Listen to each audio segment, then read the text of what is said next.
TV'n jireenyaa Ameerikaa kaabaatti qophaa'ee guutummaa Afriikaaf giddu galeessa ba'aatti yookaan Middle East karaa daandii tamsaasa wangeelaa televizyina El Shaddai torbanitti guyyaa tokko wiixata yookiin dafnoo galgala keessaa sa'aa 12:00 irraa hanga sa'aa 1tti kan isiniif darbu sagantaan wangeelaa amma jalqaba.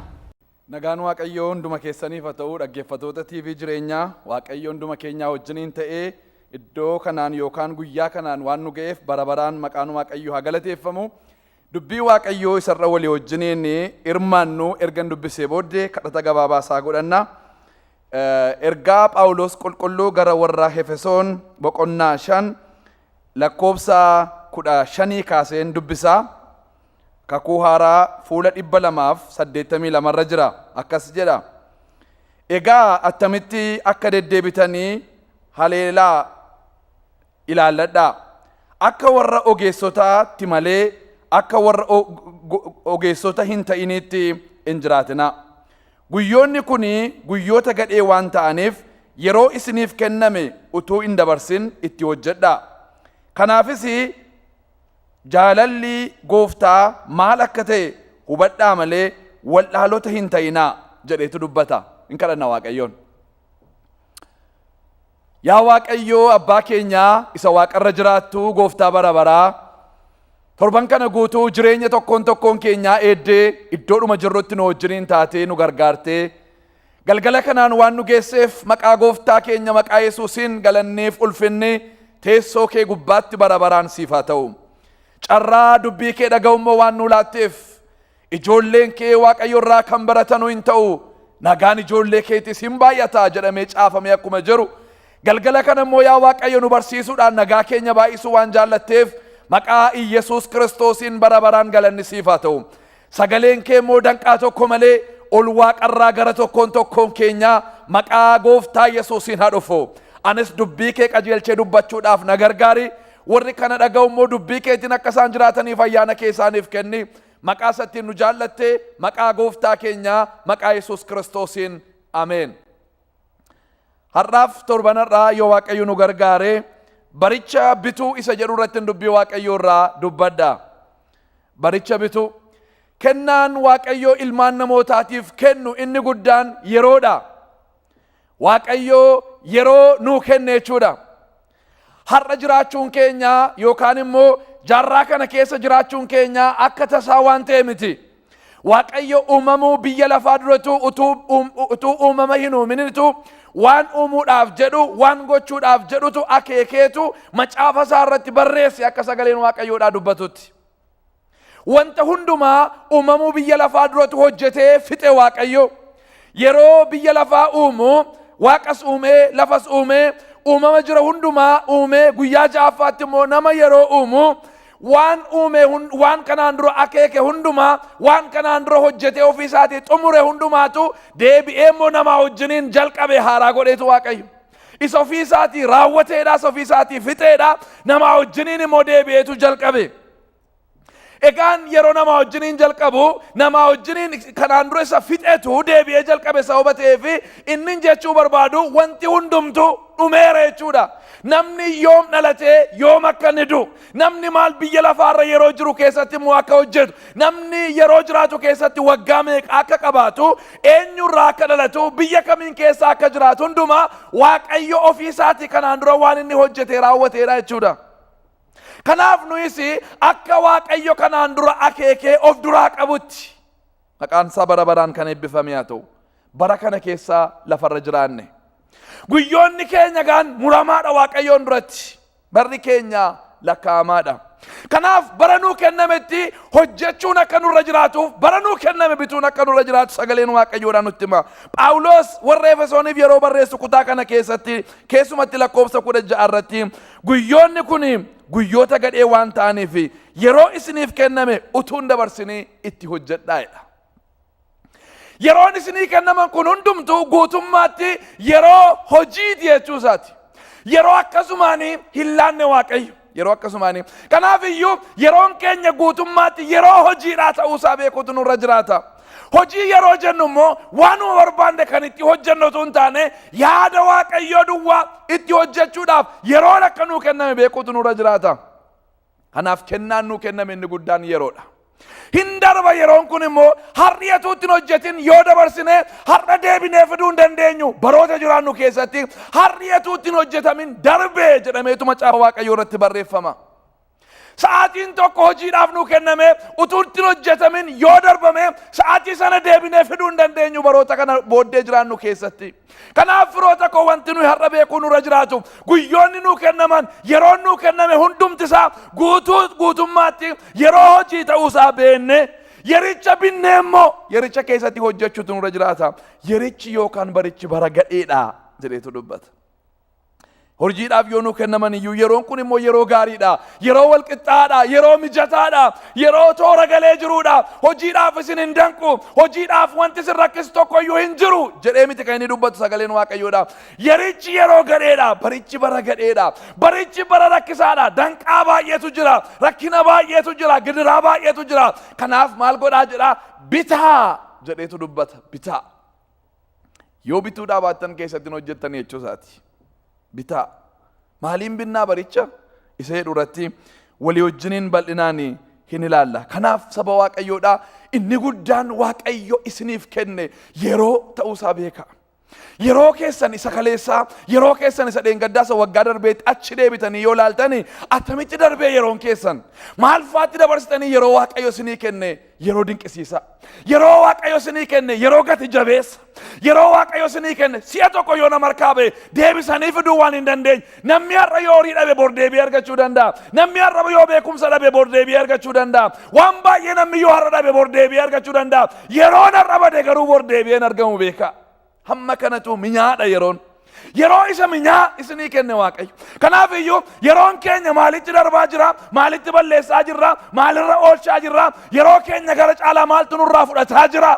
Eessa oolaa jirra yeroo nuu kenname keessatti? Maal godhaa jirra yeroo nuu kenname keessatti? Maal dubbataa jirra yeroo nuu kenname keessatti? Maal yaadaa jirra yeroo nuu kenname keessatti? Maal akeekaa jirra yeroo nuu kenname keessatti? Ilaaluun barbaachisaadha. Faarsaa Daawit boqonnaa 90 lakkoofsa 10 irratti yoo ilaaltanii Daawit yeroon keenya yookaan barri keenya gabaabaadha jedha. Waggoonni keenya 70 yookaan 80 jedheetu giddugaleessa umurii namaa dubbata Daawit. Erga dubbatee booddee isaan iyyuu jedhe garri caalaan isaanii rakkinaaf gidiraadhaan darbu jedhe. Yeroon ariifateetu sokkaa jedhe. Yaa Waaqayyoodha Waaqayyoodhaan attam umurii keenya taakkuu tokko duwwaa goote jedheetu dubbata. Gabaabduu akka isheen taate dubbata yeroon gabaabduu. Taakkuu tokko duwwaadha jedhe. Yeroo taakkuu Waaqayyoon safaramu inni nuyi 80 70 jennee lakkoofnu kuni taakkuu tokko duwwaadha. Taakkuudhaan safarte umurii ilmaan namaa. Umuriin namaa kuni akkuma qilleensaa shuf jedheetu darbaa jedheetu dubbata. Barri nuu kenname gaan bara lakkaawwamtuudha taakkuudhaan. Bara dhunnumaan safaramu miti. Bara dhunnumaan safaramu. Bara meetiriidhaan lakkaa'amu miti. Bara taakkuudhaan lakkaa'amtu. Bara xinnootu nuu kenname firoota koo. Bara xinnoo, bara gabaabduu. Bara shuu jedhee akka qilleensaa darbuudha. Barri nuyi keessa jiraannu. Bara darbu keessa jirra nuyi har'a. Bara darbu keessa jeenyeetu bara hin dabarre hojjenna. Haleluuyaa. Bara hin dabarretti adeemaa jirra. Bara hin dhumnetti adeemaa jirra. Jireenyaa bara baraatu warra qajeelota eegaa jira. Qulqulloota warra ijoollee Waaqayyoodhaa ta'an. Har'a garuu barri ilmaan namaa murtaa'aadha. Bara kana keessatti isa bara baraa sana akka nu hojjennu barbaada Waaqayyo. Isa bara baraan annee keessa jiraannu sana. Maqaan Waaqayyoodhaa bara baraan kan eebbifame haa ta'u. Faarsaa Daawit boqonnaa 39 lakkoofsa 4-5 irraa immoo akka jedha Daawit nan dubbisa isa kana. Waa'ee bara waa'ee guyyoota isaaf kennameetu kadhata Daawit. 39 4-5 akka jedha. Yaa Waaqayyo dhuma jireenya koo barri jireenya koosi hammam akka ta'e ana beeksisi. Attam dafee darbuu fi akka jirusi na barsiisi. Kunoo ati bara koo dhundhuma tokko goote. Barri jireenya koosi fuula kee duratti wayimiti wayittiin galu jedheetu dubbata. Yaa Waaqayyo jedha. Dhuma koo na agarsiisi dhuma bara kooti. Yoom dhuma barri koo yoom xumuramaa innoo hin ariifataa jedheetu dubbata. Attam akkas ariifataa jedheetu Waaqayyoon kadhataam Daawit. Waaqayyo wajjin haasa'a. Guyyoonni naa kennaman attam xinnoodha yaa Waaqayyo dhuma isaammoo na agarsiisi. Taakkuu tokko duwwaatu goote dafeetu darbaa jedheetu haasa'a. Yeroo baay'ee yeroo yaannu namni baay'een akka waan bara baraan jiraannutti yaada utuma du'i akka jiru beekuyyuu garuu namni akka nama bara baraan jiraatu yaada. Akka waan yeroo dheeraan nuu kennameetti. Sagaleen Waaqayyoo garuu umuriin keenya biyya lafaarratti gabaabaa akka ta'etu dubbata. Yoom biyya lafaarraa akka deemnu hin beeknu. Kanaaf iyyuu wanti nuyi beeknu sirriitti amma jiraachuu keenya. Tarii iyyuu amma duwwaa ta'e guyyaan jiraachuu keenya biyya lafaarraa maal qabnaa laata hojii gaarii hojjenne. Dhumarratti kana hojjechuutu narra jiraata waan jennu kun otuun hojjetamin hin deemu waan jennu maal qabnaa laata. Yeroo tokkotu namni tokko dhukkubsateetu mana qorichaa dhaqe. Dokteerii isaa argee dhibeen isaa hundumtuu ilaalamee fi dhukkubi isaa argameetu dokteeriin isaa qoricha kenneef qoricha kana liqimsitaa ergatti mee booddee qoricha kana bara kee guutuutu liqimsitaa jedheen. Bara kee guutuu liqimsitaa jennaan. Hin gadde namichi gar malee hin gadde attamittanii bara koo guutuu qoricha kana liqimsitaa jedhe. Dokteerichi nama Waaqayyooti nama gooftaati. Hin gaddi ta'ee sababan akkasiin jedheef jedhe eeyyee baay'ee hin gadde akka malee hin gadde attamittan bara koo guutuu qoricha kana liqimsaanii jennaan. Barri kee meeqa akka ta'e beektaa jedheen dokteerichi. Beektaa barri kee meeqa akka ta'e jedheen. Guyyoota kee beektaa jedheen maaliif gaddi ta'e yoom akka deemtu biyya lafaarraa beektaa jedheen namichichi bara dheeraa waan jiraatuuf itti fakkaateetu attamittan bara hamma kana guutuu qoricha kana liqimsaa jedheetu yaadde. Barri isaa meeqa akka ta'e yoo gaafatan garuu hin beeku.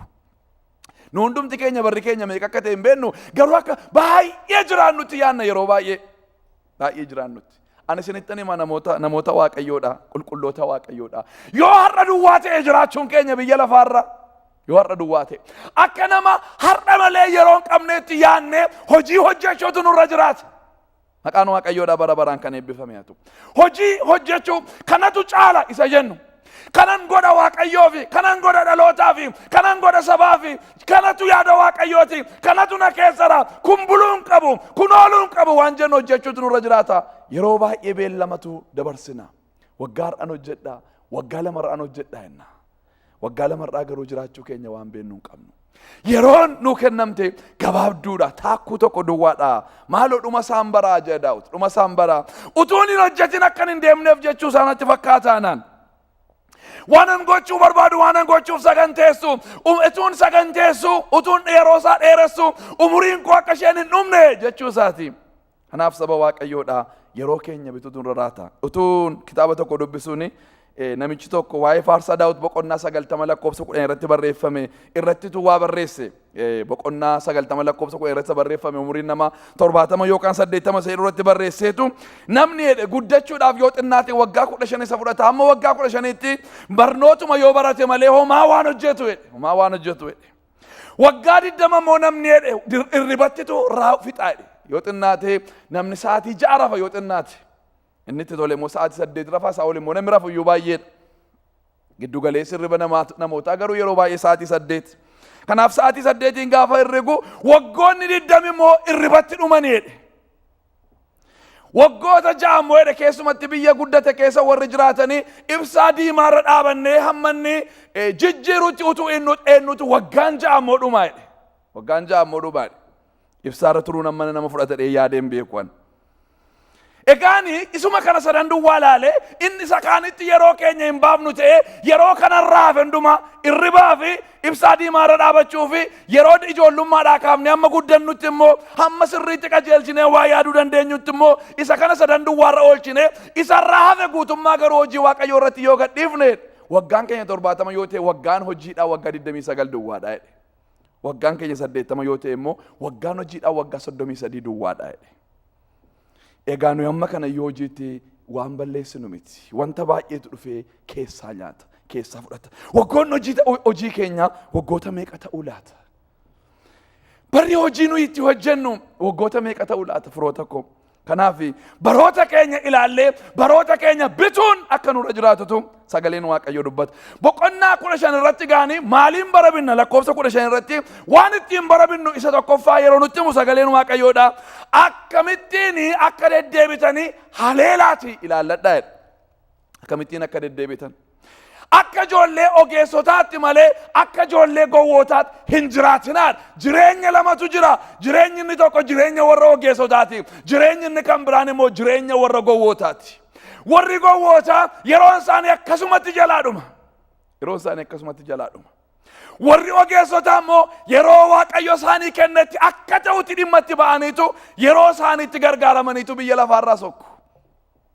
Kanaaf Phaawulos ergamaanii akkamittiin akka jiraattan egaa akkamittiin akka deddeebitan haleelaati, cimsaati, gadi fageessaa qoraati ilaalaa'edha. Akkuma taphiitti ilaalinaa kanadha. Akkuma taphiitti ilaalinaadha. Cimsaati kana ilaalaadha, gadi fageenyaan qoraa jedha.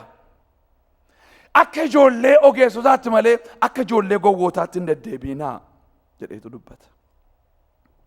Ogummaan beekumsa miti.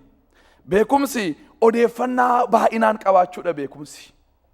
Beekumsa abaluu beekumsa guddaa qaba yeroo jennu odeeffannaa yookaan information isa jennutu guutummaatti qabaate jechuudha. Ogummaan garuu beekumsa sana hojiirra oolchuudha. Fakkeenyaaf namni waa'ee fayyaa baratee beekumsa guddaa qabu yookaan dokteeronni namooti sigaaraa xuuxuudhaan yookaan sigaaraa aarsuudhaan hamma miidhame akka isaan irra ga'u akka ta'utti gadi fageenyaan beekumsa isaa qabu. Miidhaan isaan irraan ga'u umurii isaan irraa amma mir'isuu akka ni danda'u hundumaa gadi fageenyaan beeku.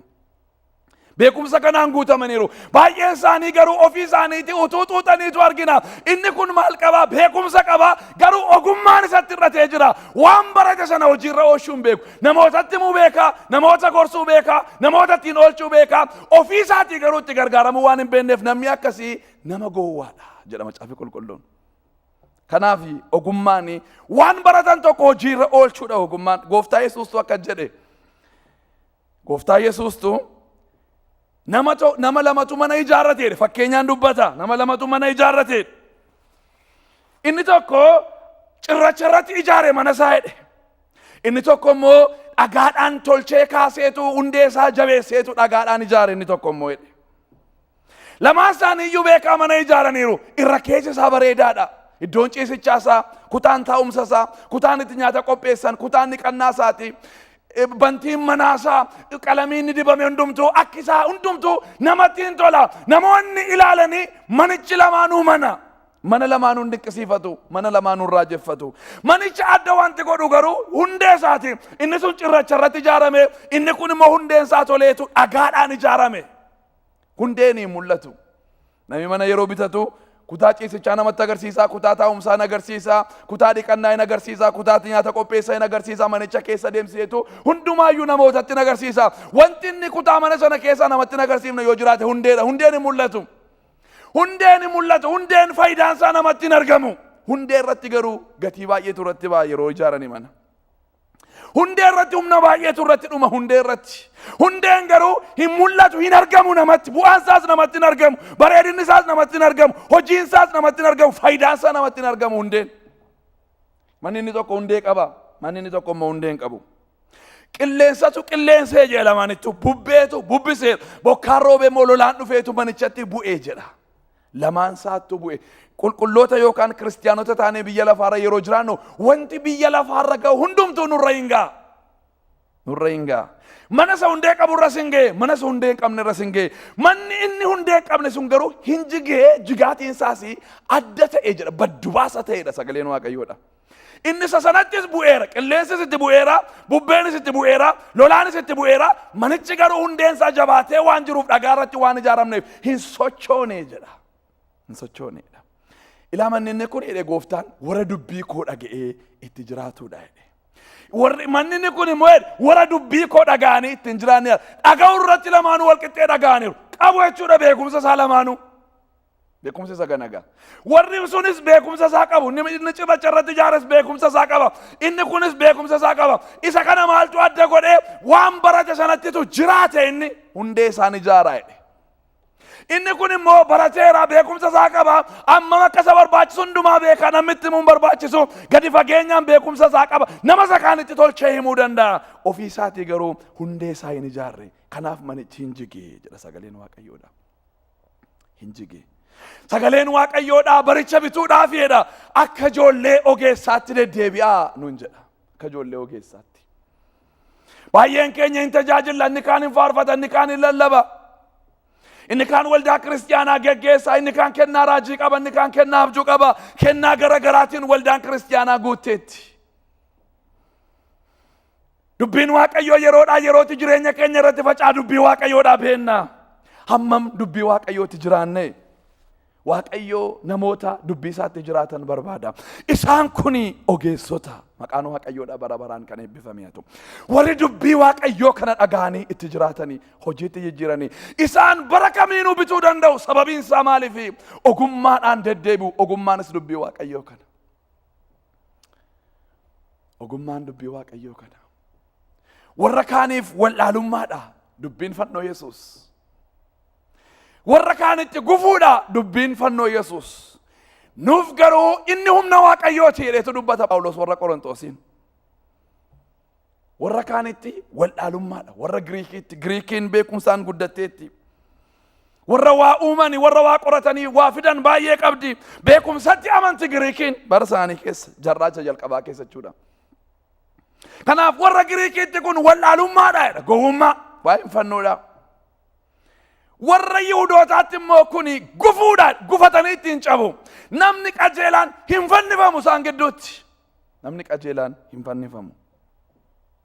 Nama Waaqayyo abaare duwwaatu fannifama. Sababii kanaaf waa'een fannoo yeroo lallabamu hin gufatu baay'een isaanii. Nuuf garuu kuni humna Waaqayyooti. Ogummaa Waaqayyootis jedha Phaawulos. Maqaan Waaqayyoo bara baraan kan eebbifame haa ta'u. Wangeelli kun nuuf humna Waaqayyooti jedhe. Wangeelli kun nuuf ogummaa Waaqayyooti. Kiristoos ogummaa Waaqayyooti jedhe. Ogummaan firoota koo Iyesuusi. Ogummaa sanaan akka nuyi jiraannu barbaada Waaqayyo. Ogummaa sana keessa akka nuyi dhokannu barbaada Waaqayyo. Salomoon ogeessichi waa'ee ogummaadhaa yeroo barreessu. Ogummaa cimsaatii barbaada jedheetu dubbata. Ogummaa cimsaatii barbaadaa jedha.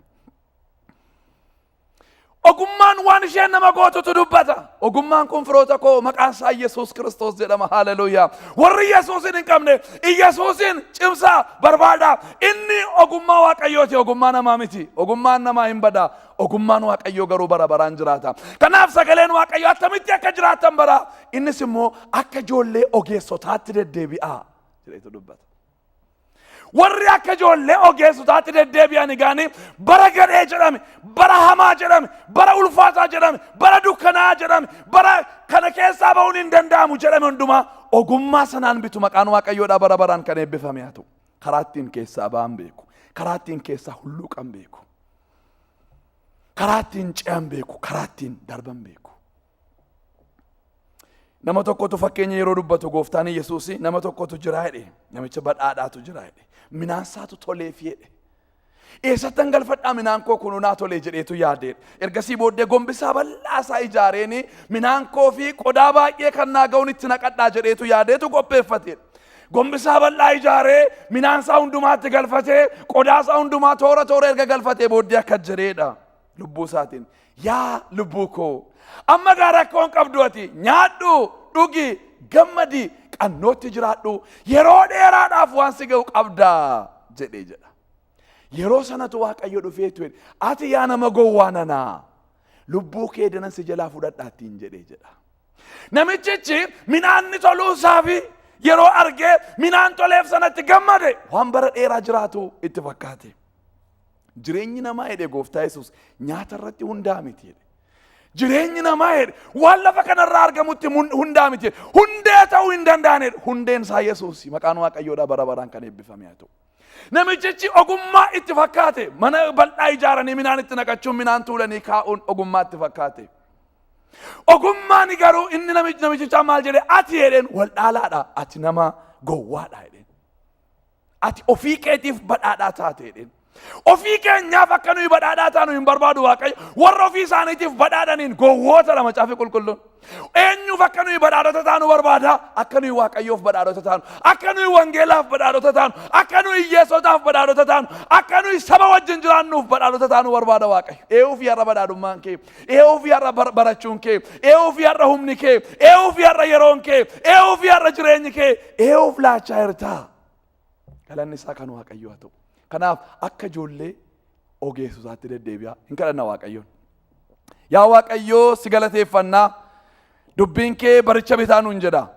Warri har'a dubbii kee dhageenye bara keessa jiraannu jaarraa 21ffaa kana binne hammeenya isaa, rakkina isaa, gidiraa isaa, xuraa'ummaa isaa, jal'ina isaa irra jennee yaa Waaqayyo hojiitti waamamne adda baanee hojjechuu akka dandeenyuuf ayyaanni kee har'a maqaa Yesuusiin hunduma keenya gubbaatti kan dhangala'e haa ta'u. Kana waan gootuuf galanni siif haa ta'u. Waamichan isinii godhaa warri gooftaa Yesuus Kiristoosiin hin beekne ogummaa Waaqayyoo isa ta'e Kiristoosiin namoonni hin beekne yoo jiraattanii har'a garuu ogummaa kanan barbaada namoonni jettanii kadhannaa kanaa wajjin kadhadhaa. Yaa Waaqayyo galanni siif haa ta'u. Gara kee dhufeera har'a na simadhu. Maqaa koo mazgaba jireenyaa irratti caafi. Cubbuu koof daddarbaa koo hundumaatti na qulqulleessi. Maqaa gooftaa Yesuusiin. Ameen. Kadhannaa kanaa wajjin kadhattaniitu yoo ta'e waldaa naannoo keessan jirtu barbaadaatti dhaqaa. Nuuf immoo nu barreessaa iskiriinii keessan irratti iimeelii keenya hin argitu iimeelii keessaniin yoo nu barreessitanii gorsa kana booddee isin barbaachisu isiniif laanna. Waaqayyo hunduma keessan eebbisu torban har'aa deebine TV jireenyaa irratti wal agarra. Nagaan tura.